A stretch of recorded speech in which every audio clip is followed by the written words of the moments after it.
معزز ادبی دوستوں، میری کتاب آزادی کی خاطر سے حضرت قائد اعظم محمد علی جناح رحمۃ اللہ علیہ کی زندگی پر ایک فلم تیار کی جا رہی ہے، جس کی ذمہ داری میوزک پورٹ نے لی ہے اور بہت جلد ٹی وی فار یو پر پیش کی جائے گی۔ بسم اللہ ابتدا، دل نشین و جاں فضا، رحیم و کریم و مہرباں، فقط واحد ہے خدا۔ آئی بی ایس ریڈیو اور ٹی وی فار یو کے چاہنے والوں کے لیے ہم ہمیشہ بہتر سے بہترین پروگرام آپ کو پیش کرتے ہیں، اور آج کا پروگرام کیا ہے، آئیے ہمارے ساتھ رہیے۔ اردو ادبی گروپ حقائق انٹرنیشنل افسانہ نگاروں کی آماج کا ہے، اور وہاں کی انتظامیہ کا سپاسگزار ہوں جو کہ آئی بی ایس ریڈیو اور ٹی وی فار یو کے لیے بہترین انتخاب کر کے ہمیں بھیجتے ہیں۔ میرے بہترین افسانوں کا دوسرا مجموعہ مسدود راہیں جو کہ چھپ چکا ہے، حقائق انتظامیہ نے اس میں سے ایک افسانہ نیلی آنکھیں منتخب کر کے ہمیں بھیجا ہے، بہت شکریہ۔ افسانہ نیلی آنکھیں فوزیہ اختر ردا کو دیا گیا، اور انہوں نے بڑے بہترین پیرائے میں اس افسانے کے ساتھ نباہ کیا۔ آئیے پیش خدمت ہے نیلی آنکھیں، فوزیہ اختر ردا کی آواز میں۔ السلام علیکم، میں فوزیہ اختر ردا آج انڈیا کے شہر کولکتہ سے YouTube channel T V for you اور آئی بی ایس ریڈیو کے لیے چودھری محمد بشیر شاد صاحب کا ایک نہایت ہی مؤثر کن افسانہ نیلی آنکھیں لے کر حاضر ہوں۔ مجھے قوی امید ہے کہ آپ احباب اس افسانے نیلی آنکھیں کو میری آواز میں پسند کریں گے اور اسے لائک اور اپنے دوستوں میں شیئر بھی ضرور کریں گے۔ فیس بک گروپ حقائق انٹرنیشنل کا شکر ادا کرتی ہوں، اور بشیر شاد صاحب کا بھی بہت شکریہ ادا کرتی ہوں کہ انہوں نے مجھے اپنا افسانہ پڑھنے کی دعوت دی۔ یہ افسانہ مجھے بہت پسند آیا، اور میں نے پوری کوشش کی ہے کہ اس افسانے کو مؤثر کن انداز میں آپ کے سامنے پیش کر سکوں۔ اس افسانے کو سننے کے بعد آپ اسے سبسکرائب کرنا نہ بھولیے گا، اور اپنے دوست احباب میں شیئر بھی ضرور کریں۔ شکریہ۔ افسانہ نیلی آنکھیں، افسانہ نگار چودھری محمد بشیر شاد۔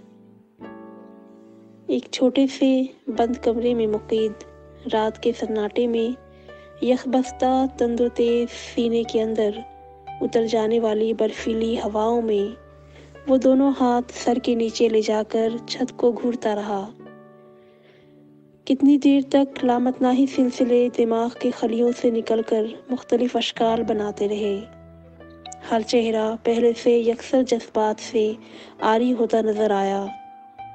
فیتے پہ چلنے والی اندھوناک فلم اپنے اختتام تک پہنچنے سے پہلے اس کی جان لے لے گی۔ وہ بے کسی کے عالم میں سر کو جھٹک کر اٹھا اور اپنے خیالات کو منتشر کرنے کے لیے باتھ روم میں جا گھسا۔ اتنا چھوٹا سا باتھ روم جہاں اسے اپنے لمبے دھڑنگے قد کی طوالت کو قدرے جھکا کر نہانا پڑے کتنا مذاق خیز اور جان لیوا محسوس ہوتا تھا۔ اس نے کبھی سوچا تک نہ تھا کہ ایسے بھی ہوگا۔ وہاں سے بھاگ نکلنے میں اسے افادیت نظر آئی، اور گھڑیال کی ٹن ٹن عین اسی لمحے 3 کے ہندسے دہرا رہی تھی۔ باورچی خانے کی جانب جاتے جاتے اسے خود بخود ہنسی آ گئی، اور قدرے کمرے کا سکوت ٹوٹا۔ ایک چھوٹا سا کمرہ، اسی میں باتھ روم اور کچن، کتنی عجب بات تھی۔ ہر طرف دھواں ہی دھواں تھا۔ سگریٹ کی کش لگاؤ تو بھی دھواں اسی کمرے میں تحلیل۔ باورچی خانے میں پیٹ پوجا کے لیے کچھ بناؤ تو بھی دھواں وہی رقص کرتا ہے، اور اگر باتھ روم میں گرم پانی سے نہانے کی کوئی ترکیب سوچ لو تو بھی بھاپ کے ہولے وہی منڈلاتے پھرتے ہر چیز میں نمی ایسے سمو دیتے ہیں جیسے صرف اور صرف اس کمرے کی ہر ایک چیز پر اسی کا قبضہ ہو۔ افسوس اسے اس لمحے ہوتا ہے جب بستر سے ملحقہ دیوار پہ آویزہ تصویر پر یہ دھواں جم جائے، اور بھاپ کے نمالود بادل اسے اپنی آغوش میں سمیٹے شیشے کی شفاف سطح کو دھندل کے لبادے میں چھپا لیتے ہیں۔ یہ لمحہ اس کی آنکھوں میں آنسوؤں کا ریلا روا کر دیتا ہے اور وہ پاگلوں کی مانند شیشے کو صاف کرنا شروع کر دیتا ہے۔ تصویر ابھرتی ہے اور پھر سے دھند چھا جاتی ہے۔ غیظ و غضب کے ملے جلے اثرات اس کے چہرے کو اور سرخی مال بنا دیتے ہیں۔ وہ انہیں ابھی صاف بھی نہیں کر پاتا کہ بینائی نمی سے تھرکنے لگ جاتی ہے اور تصویر میں یکسانیت مفقود ہو جاتی ہے۔ وہ تھرکتے ہونٹوں کی روش پہ قابو پاتے ہوئے تصویر کو والانہ چومتا ہے اور ایک آہ نکلتی ہے جس میں رندی ہوئی آواز دھیرے سے لب کشائی کرتی ہے، نیلی آنکھیں سم قاتل ہیں۔ کہتے کہتے اس کی آنکھیں پھر سے بھیگ جاتی ہیں اور وہ انہیں زبردستی بند کر لیتا ہے۔ ہاتھوں کی مٹھیاں اس قدر سختی سے بند ہونا شروع ہو جاتی ہیں کہ شراب سے لبریز شیشے کا جام ٹوٹ کر کرچیاں کرچیاں ہو جاتا ہے۔ میں کے محلول میں سرخ سرخ خونی لاوے کی آمیزش کمرے کی سفید سطحوں پر ظلم کی داستاں بکھیر دیتی ہے۔ وہ ماضی کی عمیق گہرائیوں کی دلدل سے کنارہ کشی کرنے کے باوجود انہیں میں پھنس کر خود کو کوستا ہے، مبادا ان گزرے لمحات سے چھٹکارا مل جائے۔ لیکن ان میں محبت بھری داستاں بھی تو شامل ہے جسے کسی طرح فراموش کرنا اس کے بس کی بات نہیں تھی۔ عجیب سی زندگی ہے یورپی اہل خانہ کی۔ بوڑھے والدین ہیں تو اولاد ان کی قدر و منزلت سے نالا، بچے ہیں تو ان کی پرورش الگ تھلگ، ذرا سا ان کو ڈانٹ پلاؤ تو پولیس بلانے کی دھمکی، اور اللہ کی وحدانیت کا سبق دو تو اسے اپنی زندگی سے خارج سمجھتے ہیں۔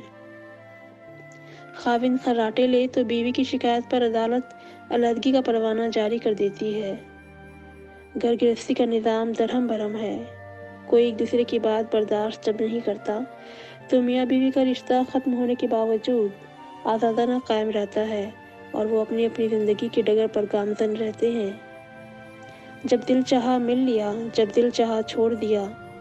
جنسی روابط بازار، گلی، چوراہے ہر سو گندگی پھیلائے ہوئے معاشرے کی بربادی کے اعلی کار بنے ہوئے ہیں۔ ہاں، یہ ہے ایک انتہائی تہذیب یافتہ یورپی ملک کے قانون کی ایک اعلیٰ اور بلند پایہ مثالی روداد جہاں حقوق و فرائض کا بول بالا ہے۔ معاشرتی اقدار کو اجاگر کر کے پوری دنیا میں چرچا کیا جاتا ہے کہ نسوانی حقوق کس قدر وسیع پیمانے پر دیے گئے ہیں۔ صنف نازک کو برابری کے حقوق سے نوازنے کے لیے اس کشادہ دلی کا مظاہرہ کیا جاتا ہے کہ بعض حالات میں انسانی جذبات بھی دم توڑتے نظر آتے ہیں۔ انہی سوچوں میں مستغرق وہ اپنی آنکھوں کی پتلیوں کو مزید سکیڑ کر سگریٹ کے لمبے لمبے کش لگاتا رہا۔ دھوئیں کے ذخائر اپنے پھیپھڑوں میں کافی دیر تک تحلیل کر کے آہ کی صعوبت میں باہر پھینکتے ہوئے گول مٹول دائرے بنائے چلا جاتا ہے۔ ہر دائرے میں اسے پھانسی کا پھندا نظر آتا ہے۔ جو جو دائرہ پھیلتا جاتا ہے اس کی گردن سکڑتی جاتی ہے اور سانسیں لینی دوبھر ہو جاتی ہیں۔ وہ سرپٹ ہر چیز کو ایک ہی جست میں پھلانگتے ہوئے باہر کی جانب بھاگنے لگتا ہے۔ وہی وحشت کی گھناؤنی سے داستاں کا کرب و علم کا جامد سناٹا اس کی راہ میں حائل ہو جاتا ہے، جو مدتوں پہلے اسے گھر چھوڑتے وقت پیش آیا تھا۔ وہ ماضی کی ڈائری کے ہر ورق کو ازبر کرنے کے لیے ہمبرگ سے شروعات کرتا ہے۔ ہمبرگ جرمنی کے خوبصورت شہر میں قدم رکھتے ہی کام کی تلاش اسے ہر صورت کرنی پڑی اور اسی بھاگ دوڑ میں گاڑیوں کی ورکشاپ میں اسے نوکری مل گئی۔ ورکشاپ کا مالک مسٹر سویٹالا خود ہی اپنا کام چلا کر خوش تھا اور اس کی سختی کا یہ عالم کہ اگر من مرضی پہ آیا تو ممکن ہے رات دن ایک کر دے اور نہ دل چاہے تو سگار پیتا رہے تو اسے کوئی پوچھنے والا نہیں۔ پہلا دن تھا نوکری کا۔ رات گئی وہ مالک کے ساتھ کام کرتا رہا۔ اسے یہ تک خیال نہ رہا کہ بھوک کس بلا کا نام ہے۔ رات 11 بجے کام ختم کر کے چلو آؤ میرے ساتھ کہہ کے ٹھٹک گیا۔ بڑے نماغ سے سر سے پاؤں تک کا جائزہ لیتے ہوئے گویا ہوا، وہ لمبے دھڑنگے بوری بوری مونچھوں والے، تیرا نام کیا ہے؟ پیٹر۔ اتنا ہی کافی ہے پیٹر۔ پیٹر تم ورکشاپ میں ہی سو جانا، میں تمہیں کھانا لا دیتا ہوں کہہ کے وہ ورکشاپ کے دروازے تک جا کے پھر گولی کی مانند واپس لوٹا۔ ایسے کرو تم بھی چلو میرے ساتھ۔ ایک فاسٹ فوڈ سے برگر 2 لفافوں میں پیک کروائے और वर्कशॉप दफ्तर में एक लिफाफा मेज पर रखते हुए वो वर्कशॉप के बैरूनी दरवाजा में ताला लगाए रफू चक्कर हो गया। उसके जाते ही पीटर ने आओ देखा ना ताओ दोनों बर्गरों को आन वाहिद चटम कर डाला। पानी की कूलर से प्यास बुझाई और मेज पे पड़े सिगार को देखते ही उसे अपनी पतलून की जेब में मुड़े तुड़े सिगरेट याद आ गए। सिगरेट उसके जहन की परेशानियों को कदरे कम करने का सबब बनते थे। वो आज अपनी गुजरी तल्ख जिंदगी को दफन करके नई मंजिल की जानिब कदम उठा चुका था। शबो रोज मेहनत करके अपने पाँव पे खड़ा होना चाहता था। सारे दिन की थकान उसे नींद की आगोश में ले गई। वो दफ्तर में लगे सोफे पर सो गया और रात भर हसीन सुनहरे ख्वाब उसे सहलाते रहे। वो गर्दों के मटियाले बादलों में अपनी परवाज़ का नज़ारा करता रहा। ऊपर की सतह मरतफा बड़ी लतीफ़ थी और नीचे दुनिया पर नज़र पड़ी तो हर ज़ीरो खिलौने जैसी लगी। बड़ी बड़ी इमारतें मुनहनी से लगी। फ़ख्र तकब्बुर और अनाज से भरी नामनिहाद शख्सियात कीड़े मकड़ों की मानिंद रेंगती हुई दिखाई दी। वर्कशॉप का दरवाज़ा खुलते ही नींद काफूर हो गई। पीटर ओ बोरी मोछों वाले लंबू, कैसी गुजरी रात? सोए भी या जागते रहे? जी खूब सोया, अभी अभी उठा हूँ। पीटर ने आंखें मलते मलते जमाई ली। चल मुँह हाथ धो ले, ये पकड़ नाश्ता और कुछ कपड़े। जल्दी जल्दी तैयार हो जा, इस नीली पुजारू का इंजन बदलना है। कह के सोटाला पुजारू का बोनेट खोल के ताक झाँक में लग गया। सिगार को सुलगाए करीब पड़े स्टूल पर एक टांग के ऊपर दूसरी चढ़ाए पहनी डांगरी की बगली जेब से मूंगफली निकाल निकाल कर टचक टचक करता रहा और कभी कभार आंखों पे लगाई नजर भर की ऐनक के दबीज शीशों को सांसों की भाप से तर करके जेब से सफेद रुमाल निकाले साफ भी करता जा रहा था कि इतने में पीटर भी आ गया। उसे एक नज़र सर से पांव तक देखते हुए पूछा, कुछ काम भी जानते हो या सिखाना पड़ेगा? बस थोड़ा बहुत जानता हूँ, लेकिन अभी बहुत कुछ आपसे सीखना बाकी है। हाँ, आज ही सीख जाओगे। चलो लाओ सब हथियारों की मेज इस तरफ। साथ में पड़ा स्टैंड बमा जंजीर पिजारू की दूसरी जानिब पड़े नए इंजन के करीब खड़ा कर दो। समझ आई या अगली भी गई?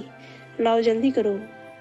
पीटर ने हुक्म की तामील की और सोटाला सिगार के आखिरी कश लगा कर उठा और स्टैंड पर लगी जंजीर से पुराना इंजन जो करीब करीब खुला हुआ था जंजीर के साथ अच्छी तरह जकड़कर कोल्हों पे हाथ रखे मुंह से सीटी बजाकर किसी पुराने गाने की धुन निकालते निकालते 16 नंबर की चाबी लेकर कमर झुकाए इंजन के आखिरी जॉइंट खोलने में लग गया।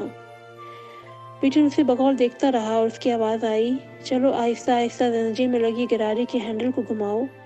पीटर ने बड़ी फुर्ती से हैंडल घुमाकर पिजारो के पुराने इंजन को बाहर निकाल लिया। सोटाला देखता जा रहा था और पीटर की काम करने की सलाहियत का नापतोल भी कर रहा था। पीटर ने मालिक की जानिब देखा तो सोटाला ने इशारा किया, इस पुराने इंजन को जमीन पर रख दो और नए इंजन को बांध कर इधर लाओ। के साथ ही पीटर ने बड़ी महारत से इस काम को अपनी गिरफ्त में लेकर अगला कदम उठाया। जो ही नया इंजन पीटर पुजारा में रख रहा था, सोटाला की खुशी की इंतहा न रही। उसकी कमर एकदम सीधी हो गई। उसे यूं महसूस होने लगा जैसे उसका जानिशीन आ गया हो। पीटर इंजन फिट भी करता जा रहा था और साथ साथ सोटाला की जानिब भी नजर भर के देखता जा रहा था। उसके एवज सोटाला की मुस्कुराहटें पीटर की ढारस बंधा रही थी। काम के खत्म होते ही पीटर ने अपने चेहरे का पसीना अपने कफ से पोंछा तो उसकी लगन का एहसास मुकम्मल तौर पर सोटाला को हो गया। चलो बैठो पिजारो में। और सिर्फ मारू की आवाज़ पर पीटर का चेहरा खुशी से चमक उठा और एक सोच उभरी कि पिजारो टेस्ट ड्राइव के लिए अगर उसे मिल जाए तो क्या बात है। सेल्फ मारते ही इंजन स्टार्ट हो गया और पीटर की आंखों की चमक के साथ सोटाला की बाँछें भी अपना हदूद अरबा दिखा रही थीं। उसने बड़ी चाहत से पीटर को अपने पास बुलाकर शाबाश दी और कहा कि कपड़े बदलो, तुम्हें घुमा लाऊं आल्स्टर नदी तक, चलो जल्दी करो। और खुद वो हाथ धोकर सिगार का बाकी मांदा हिस्सा सुलगा के कश लगाना शुरू हो गया। इंजन की मध्यम आवाज़ उसकी गारंटी की जमानत थी। पीटर खूब बन ठन के उसका साथ हो लिया और टेस्ट ड्राइव के लिए सोटाला ने स्टीयरिंग संभाला तो पीटर की उम्मीदों पर पानी फिर गया। लेकिन सोटाला ने उसे बताया कि हमारे जर्मनी के इस शहर हमबर्ग में आल्स्टर नदी में जर्मनी के मशहूर और मारूफ मुजस्समा साज ओलिवर वर्स्ट ने ब्रिटिश ब्यूटी प्रोडक्ट्स कंपनी के नहाने के फ़न का इश्तिहारी मुजस्समा लकड़ी से तैयार किया है जिसका वज़न 2 टन से ऊपर है और 10 दिन के लिए यानी 12 अगस्त 2011 तक औरत के मुजस्समा दुनिया के सबसे बड़े बाथटब आल्स्टर नदी के पानी में नहाता रहेगा। इस मुजस्समा का चेहरा और घुटने पानी से 13 फीट बाहर हैं, जो कि सयाहों के दिलकश का मरकज बनी हुई है, और ये मुजस्समा 67 फीट तवील है। सुन रहे हो? ये किसी और दुनिया में खो गए हो। वो देखो, सामने दूर से नजर आने लगा है। ये लो, कुछ नकदी जेब में रखो, कंजूसी मत करना, खर्च भी करना। मैं वापस वर्कशॉप जा रहा हूँ, तुम्हारा इंतज़ार करूँगा। वर्कशॉप का पता इस कार्ड पे लिखा हुआ है, टैक्सी वाले को दिखाकर वापस आ जाना। पीटर की नज़र आर्चर नदी के नीलगो पानी की सतह पर नहाती हुई औरत के मुजस्समे पर क्या पड़ी। वो ठटक के रह गया। इस खूबसूरत मुजस्समे की दिलकश मकनातीसी नीली आंखें, भूरे बाल, होठों की गुलाबी रंगत नदी के पानी की मौजों में अवाम की उमंगों का शाहकार बनी हुई थी। कश्तियों में सवार लोग जोक तर जोक इस मुजस्समे को करीब से करीब तर होकर देखना चाह रहे थे। पैडल से चलने वाली किराए की कश्तियां भी पानी में मुहर्रिक थीं। पीटर इस मुजस्समे की जाज़बियत में खो गया। वो इसकी तमन्नाओं की अक्कासी करती हुई तस्वीर थी, जो पानी की सतह पर अपना जादू दिखा रही थी। इन्हीं ख्यालों में पीटर पूरे तौर जादुई माहौल का जायजा ले रहा था कि पर्दा समात पर एक सिन्फ नाजुक की मुतरन्नम सी आवाज़ रस खोलने लगी। चलोगे उसे देखने? हाँ, क्यों नहीं, कहकर पीछे मुड़ के पीटर ने जो देखा तो समंदर की गहराई जैसी नीली आंखों में वो डूब गया। उसे यकीन नहीं आ रहा था कि उसकी ज़िंदगी का सबसे बड़ा ख्वाब ताबीर बनकर उसके रूबरू अपने हुस्न की रानाइयाँ बिखेर रहा है।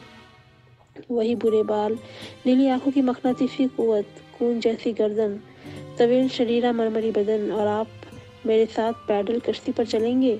या मैं चलने के लिए बिल्कुल तैयार हूँ। रुके, मैं किराया तो दे लूँ।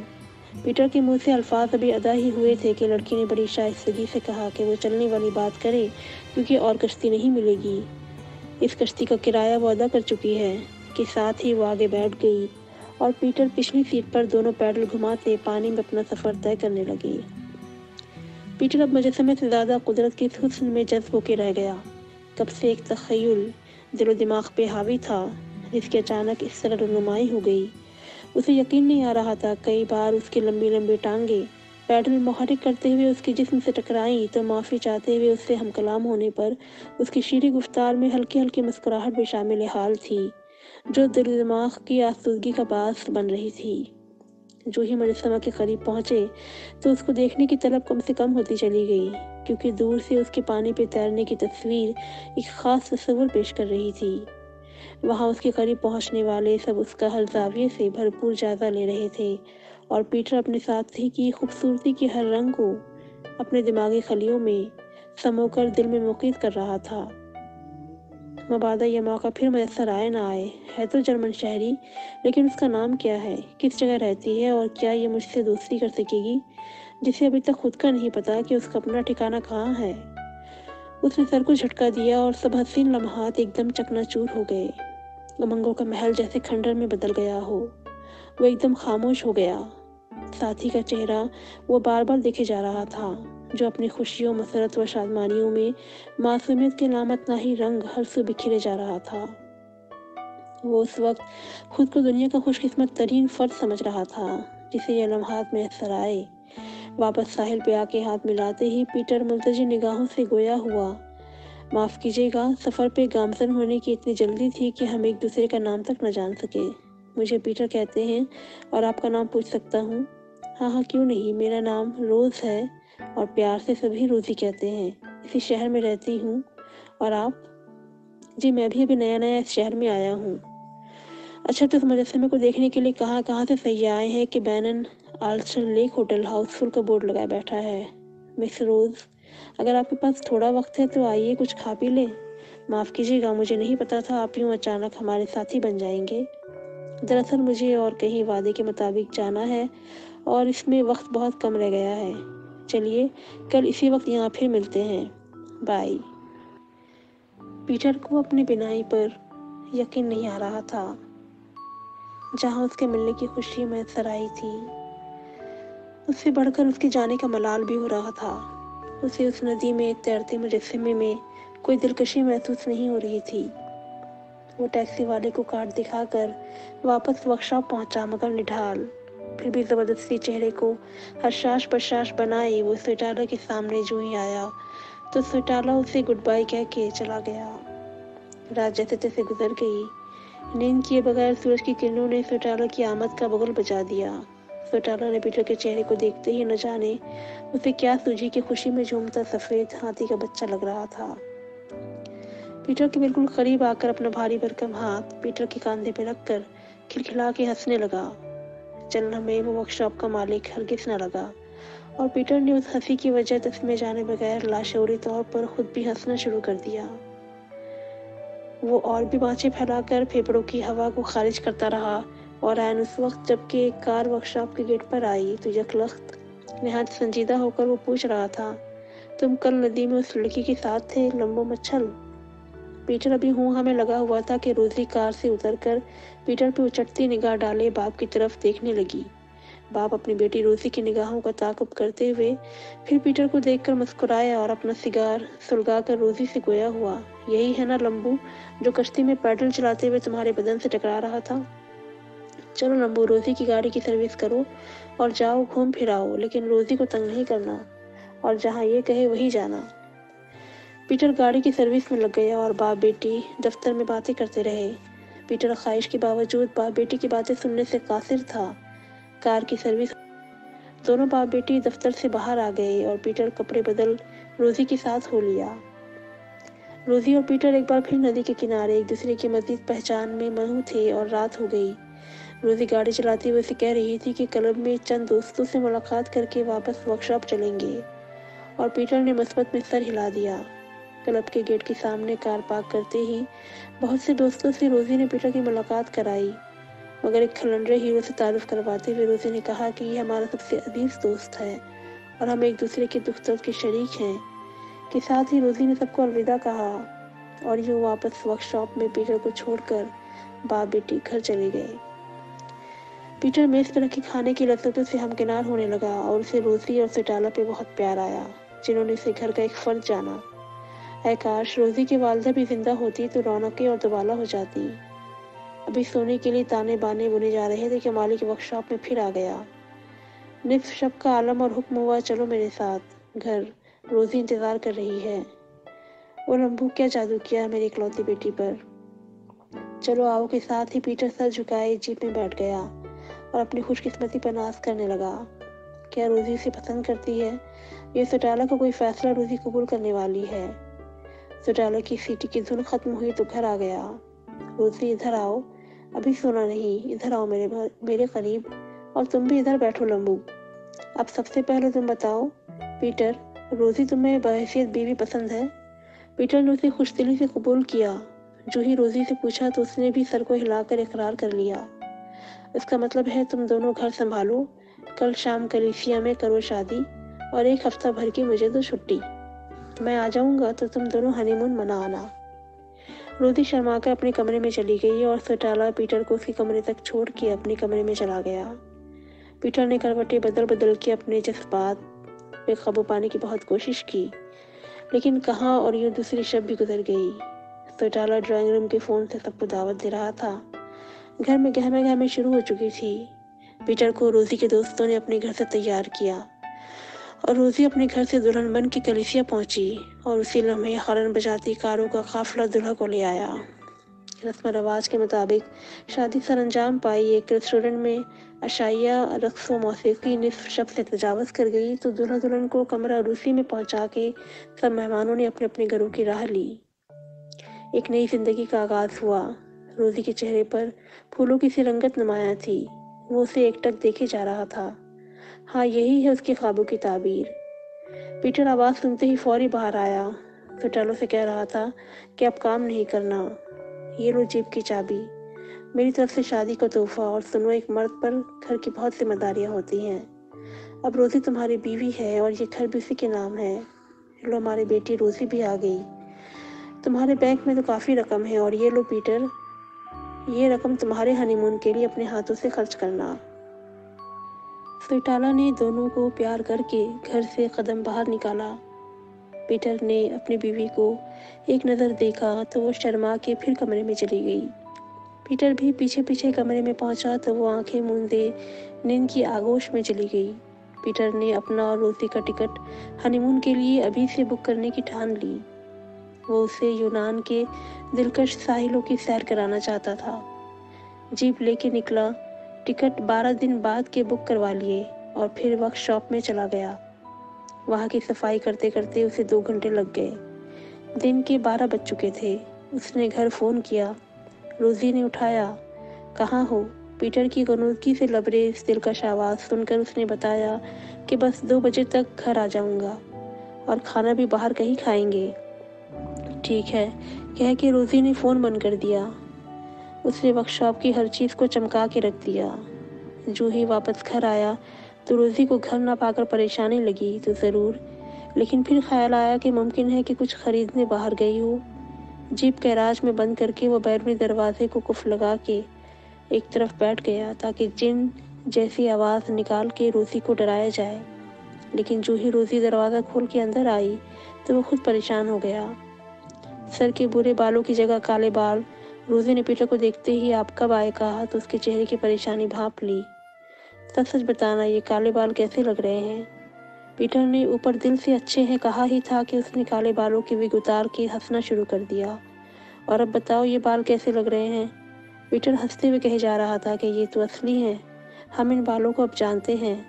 रोज़ी और पीटर ने खाना बाहर खाया और शादी की दूसरी शब भी मुहिब और महबूब के दरमियान खूबसूरत गुजरी। रोज़ डार्लिंग, लग रहा है आज थकावट कुछ ज़्यादा ही चेहरे पे आया है। अभी नहीं की मधुर भरी आवाज़ सुनकर पीटर फिर से बिस्तर पर दराज होने ही वाला था कि रोज़ी ने याद दिलाया, बुक कराई टिकटें? तो ले आओ, लेकिन जाना कहाँ है? कहकर रोज़ी ने करवट बदली और उसकी हुस्न की अनमोल शुआएं पीटर पर जादू कर गईं और वो रोज़ी की मखरूती उंगलियों को मस करते हुए फरहत महसूस कर रहा था कि फिर आवाज़ आई, कहाँ जाना है? ये रात रखना चाहता था, लेकिन बता देता हूँ, हम दोनों वहाँ जा रहे हैं जहाँ समुंदर और उनके साहिलों की पूरी दुनिया में धूम है, और वो है यूनान। लो मैं जा रहा हूँ, तमाम काम ख़त्म करके 2 बजे वापस आ जाऊँगा। पीटर ट्रैवल एजेंसी से टिकटें लेकर वर्कशॉप के कोने कोने की सफाई में लगा रहा ताकि सोइटाला जब वापस आए तो उसे कम से कम थोड़ा आराम तो मिले। जीप वर्कशॉप में बंद करके सोइटाला वर्कशॉप के वॉल क्लॉक पे नज़र पड़ी तो 12 बज चुके थे। उसने रोज़ी के लिए कानों की बालियाँ आज पहला तोहफा खरीदा, जिसे वो घर दबे पांव जाकर रोज़ी को अचानक देना चाहता था, और फिर अपने हाथों से उसके कानों में पहनाकर कुर्ब लम्स की मसरतों के हुसूल का अहाता किए घर के अंदर दाखिल हुआ तो कमरा रोज़ी से बोसोकनार में तहलील होती मखलूत जिनसे मद्दोजहर से लबरेज अरूज पे पहुंची आवाज़ें उसके पर्दा समाज से टकराईं तो उसे उन पर कतई यकीन न आया। धीरे से बंद दरवाजे के कुफ्ल वाले सुराख से जो अंदर का माहौल देखा तो बसीरत शर्मा के रह गई। लबादों से मुबर्रा इंसानी अजसाम हैवानियत की रगबत पे गामजन थे। वो कुफ्ल की हैयत पर गौर करते करते महसूस कर रहा था कि रोज़ी के लिए तोहफा आतिशफिशा बनकर उसके हाथों की सख्त जिल्द को फाड़ कर लावा बन के बाहर निकल रहा है। उससे पहले ये लावा ठंडा होके उसके जिस्म को बुत बना दे, उसे यहाँ से बहुत दूर भाग जाना चाहिए। उसने कागज़ कलम का सहारा लेकर चंद हरूफ दिल कड़ा कर के लिखे, रोज़ी। कानों से सुना और आंखों से देखा। कमरा अरूसी का माहौल तुझे मुबारक हो। मैं जुर्म नहीं करना चाहता और अदालत से रुजू पर भी फैसला औरत के हक में ही होता। दिल की उमंगों के साथ आज का खरीदा तोहफा मैं अपने हाथों तुम्हारे कानों में सजा न सका, इसे यहीं छोड़े जा रहा हूँ, और साथ में सोइटाला वर्कशॉप की चाबियाँ भी। सोइटाला का दिया तोहफा जीप वर्कशॉप में है। मैं हमेशा के लिए तुम्हारी निजी ज़िंदगी से बहुत दूर किसी और मुल्क में अपनी बाकी मानदा सांसें गिन लूँगा। चंद दिन की सुनहरी यादें और इस घर से तुम्हारी तस्वीर साथ ले जा रहा हूँ, क्योंकि यही मेरा असासा कुल है। मैं कश्ती मकसूर का मल्ला नहीं हूँ। तुम अपना नाखुदा अब मुंतखब कर चुकी हो, जो तुम्हारी ज़िंदगी की कश्ती को साहिल तक ले जा सकेगा। इसलिए मैं तुम्हें इस दुनिया के कवानीन को मद्देनज़र रखते हुए आज़ाद करता हूँ। पीटर एक छोटे से मकान की दीवार पर लगी रोज़ी की तस्वीर पर पीटर हर रोज़ काम पे जाने से पहले नज़र डालता है, मुस्कुराता है और दबी आवाज़ में हर रोज़ के जहरखंद फ़करे की चुभन को ज़बां पे ला के दोहराता है। नीली आंखें सुम कातिल हैं, अपनी गहराई में डुबो लेती हैं।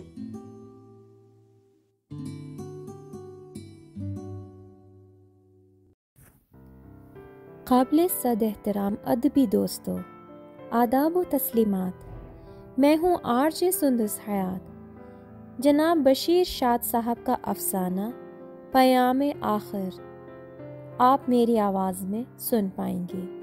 امید ہے آپ کو پسند آئے گا اور کوشش کیجیے گا کہ اپنے دوستوں میں اسے شیئر کیجیے۔ TV فور یو کو سبسکرائب کیجیے اور بیل آئیکن کو پریس کرنا نہ بھولیے گا۔ بے حد شکریہ۔